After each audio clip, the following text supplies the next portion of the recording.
नहीं बच्चों, देखिए हमारे पास ये सवाल है कि इसमें से कौन सा बॉन्ड स्ट्रॉन्गेस्ट होगा।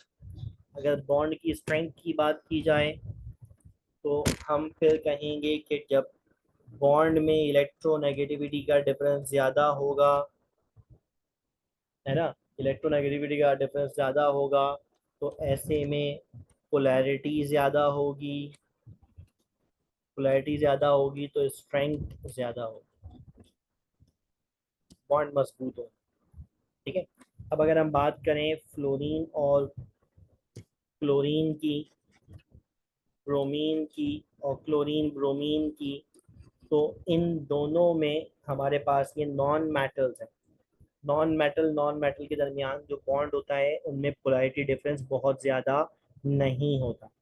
जबकि अगर हम बात करें फ्लोरीन और बोरॉन की, फ्लोरीन और बोरॉन की, तो ये नॉन मेटल और मेटलॉइड का बॉन्ड है।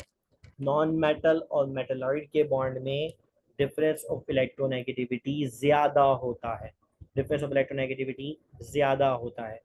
इसका नतीजा ये निकलेगा, इसका नतीजा ये निकलेगा कि हमारे पास जो bond between fluorine and boron है वो रिलेटिवली ज़्यादा मजबूत होगा, है ना, ज़्यादा मजबूत होगा।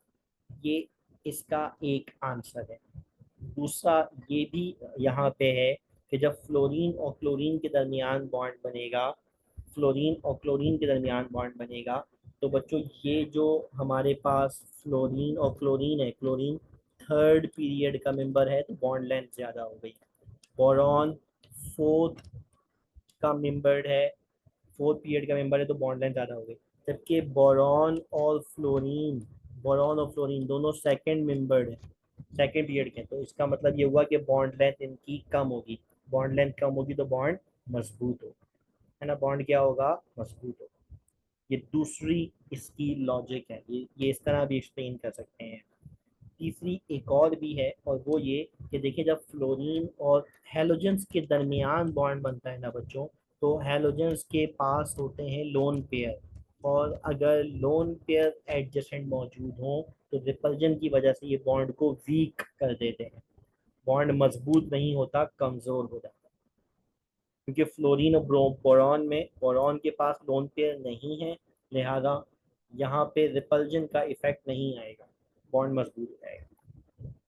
ठीक है बच्चों, ध्यान में रहेगा। Thank you.